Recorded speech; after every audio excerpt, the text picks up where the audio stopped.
gonna tell you something. I'm Star-Lord. I formed the Guardians. Met a girl, fell in love. That girl died, but then she came back. Came back a total dick. Oh, please. He left out some important information, but that is the gist of it. You're watching Black Tree on TV. Do you ever get nervous, like, after premieres? Are you an actor? Are you, like, watch yourself on the screen, or are you, like, very self-critical? I do still get a little nervous, yeah. I still get a little nervous. Yeah. on this one, I was waiting until the last... I was waiting until the screening to see the film. I didn't see any iteration of the film, and I was just really wanted to see it surrounded by friends and family. And I'd heard great things, but then they start to play it. I get a little nervous because I'm like, oh man, I hope they like it. Yeah, absolutely. Let's take it back a little bit to Infinity War. I'm curious when you get that script and you get your scenes and you see where the Star-Lord character is going. Did you predict the reaction the world was going to have when, you made the decision in the scene with Thanos? Oh, no. From Avengers, Infinity War? Correct, yeah. Yeah, no, I did not predict that whatsoever. No, I didn't see that coming. The Russos were incredible with talking to us about everything that was going to happen with the characters. There was a couple of things and adjustments that we had made based on, our instincts around the characters. The Russos were really deferential in that regard. I remember, for example, at one point, Quill, Gamora makes me promise that I'll kill her. Right. Yeah. And then I pull the gun up to shoot her, and then in the last minute, I can't do it. And I said to them, he would do it. He promised her he would do it. He would kill her. And so then that's when they had me shoot and the bubbles came out. And then Thanos said, I like this one. So that was an adjustment that we made based on what the Guardians would do. I mean, I certainly didn't foresee that. I think something has to happen in a movie to prevent it from ending 36 minutes into the movie. And so, as a supporting character, it was my job to support that. And I suppose... it had ramifications. That's certain. And I didn't see them coming. No. No, it definitely did. I miss you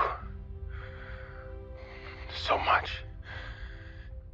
And maybe if you open yourself up to it, there's a possibility. I don't think so, Quinn.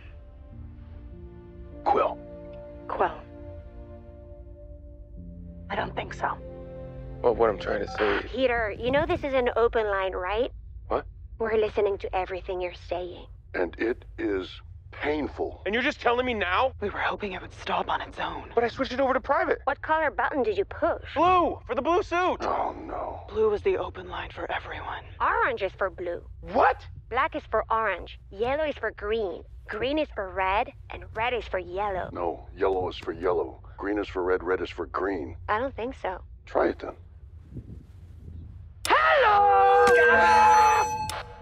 You were right. Definitely did. With you mentioning that and mentioning the Russo brothers, you guys work with them obviously, and James Gunn, and even you mentioning them listening to your suggestion about Star-Lord would actually shoot. What is it about the MCU directors that Kevin Feige picks? Like, what separates them from other directors that you've worked with? Oh, man. Well, I've only had an opportunity to work with the Russos and to work with James Gunn, and I can say what separates James from all of the others is his unique imagination. Because the Russos are incredible directors, but they're directors, and James is a writer and a director. So he's a visionary filmmaker who's telling the story and then shows up on set ready to go, knows exactly what he wants, very focused on getting the performances that he sees in his head, and exceptionally thorough, absolutely prepared, knows exactly what he's going to get.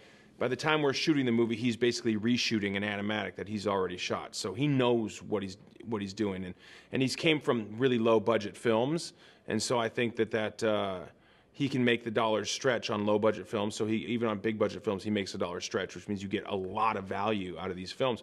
And they're incredibly expensive films, which means you can get a lot of movie when you have someone like him. You're not, we're always on time, under budget with very minimal reshoots. And that's different than a lot of Marvel projects, which might have 6 weeks of reshoots.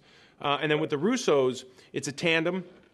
So they seem to be able to cover down on more stuff. They're a really great team. Joe Russo has this like 50,000 foot view and has enabled an entire group of people. And James and Joe and Anthony all have in common that they have put together a great team and that they trust their people that they've hired, their ADs that they've hired, their producers that they work with, the DPs that they work with. They really trust them. Gotcha. Cool. Again, I love the movie, man. Thank you. Pleasure talking to you. Hope you have a good one. All right, you too. See ya.